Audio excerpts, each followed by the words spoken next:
with like sugaring, I can like be myself in a way that I can't be with escorting. And like I don't know, like it's really like this whole like I've been able to like get away. Like it's been hard, but I've been able to like get away with like pretty much being myself. Mm-hmm. With like sugaring, like I don't have like a persona or anything. I don't like keep things like I use like a different name, but that's about the only thing that I keep separate.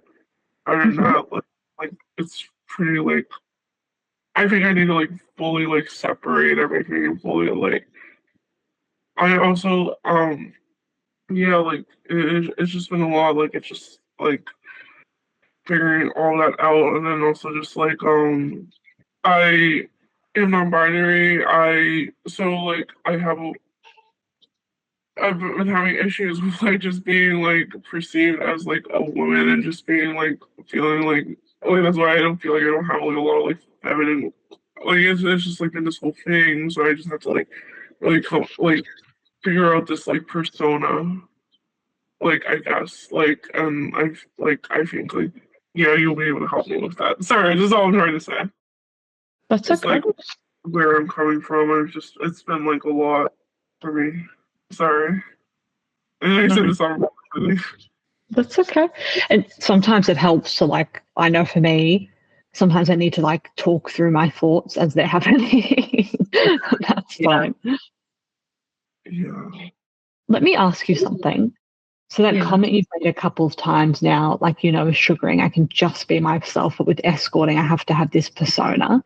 What Yeah. makes you that?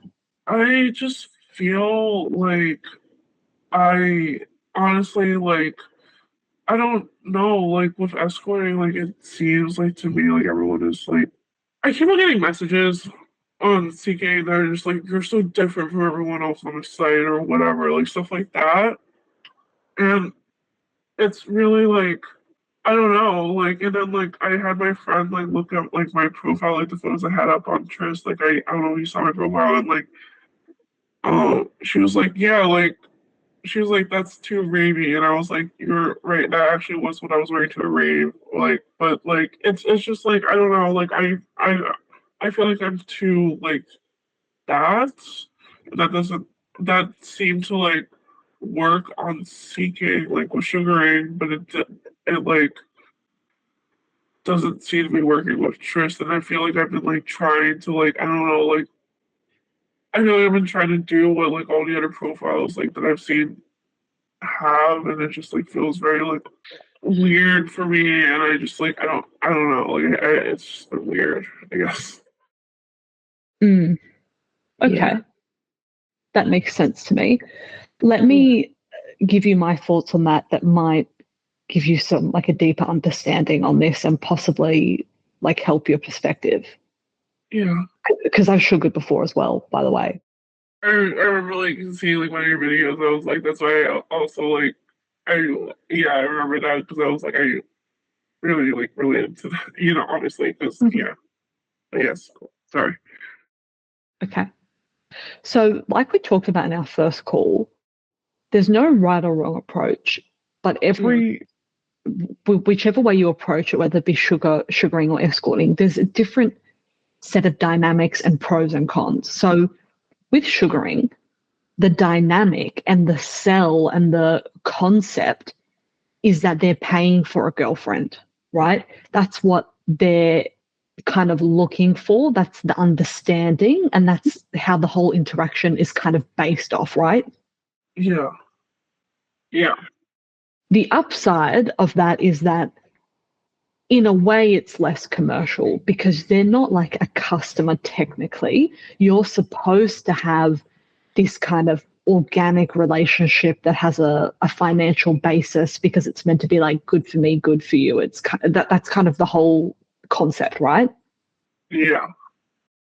The downside, as you've experienced, is that lack of clarity around the arrangement leads to some of the stuff that you're dealing with, which is, you're constantly renegotiating prices. They kind of don't want to pay. There's this weird dynamic where you have to get the money, but not be seen to want the money too much. But the upside is that You don't have to treat them like a customer. You can sometimes, act like they're more of a boyfriend. And there's sometimes a benefit to acting that way. And it does feel in some ways probably more natural because it's almost like a relationship, kind of, yeah? Yeah. Yeah. Escorting is different because the lines are clearly drawn. The guy that you're seeing is a customer. He's no longer a sugar daddy. He's not, kind of a boyfriend, but also paying you. He is a customer. And what you're doing is closer to a business than a good for me, good for you setup. The benefit of that is that we can have way more clarity. We can be very much like, this is how much I'm charging. This is how you need to pay me. And typically, you're going to be better off financially.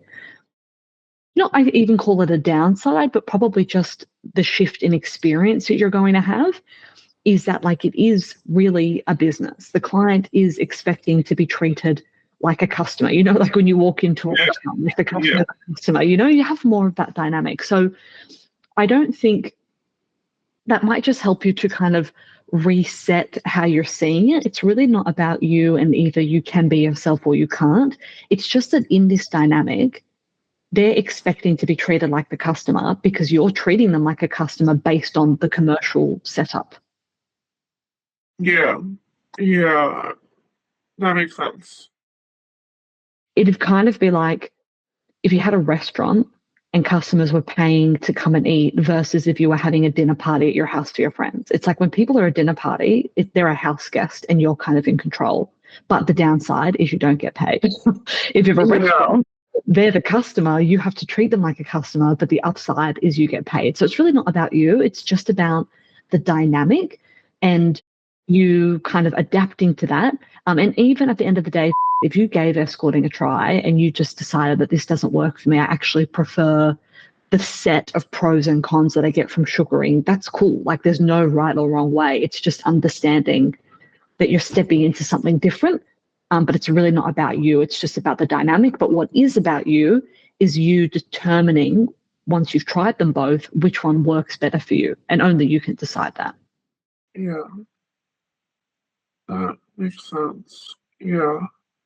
I feel, yeah, no, that does. And it's like, I think theoretically, like, escorting would work better for me. Like, I honestly have had kind of an issue with, like, sugaring because I've had an issue with, like, establishing, like, connections with people and, like, relationships with people. Just due to, like, just being, like, just like having like a bunch of like abusive relationships in the past, it's really hard for me to like open up to people and trust people and like I can't fake that kind of stuff and like I've not like it's very obvious when I do. So it's just like I don't know, like it's been hard for me to like do that in that world. If you want to learn more escorting tips, just click the link below this video.